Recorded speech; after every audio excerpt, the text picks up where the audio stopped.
के छ हो आज भान्सामा तरकारी के छ भान्से बुढी? इस्कुस हो क्या यो गाउँबाट आएको इस्कुस हेर्नु न कस्तो सेतो रहेछ क्या अर्ग्यानिक गाउँबाट आएको।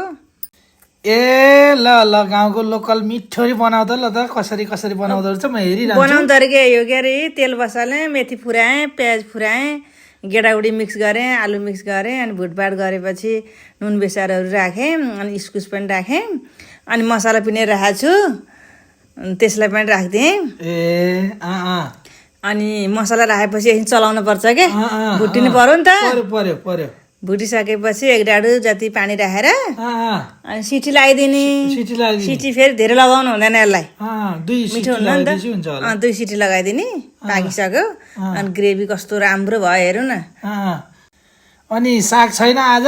काटेर राखेको छु बनाउँछु तातो मिठो हुन्छ। मैले यता चाहिँ घिउ राखेर भात पकाउनु लाग्यो क्या अब हजुरले फेरि भातमा त्यसै हालेर खाइदिनुहुन्छ क्या घिउ काँचो घिउ खोकी लाग्छ क्या।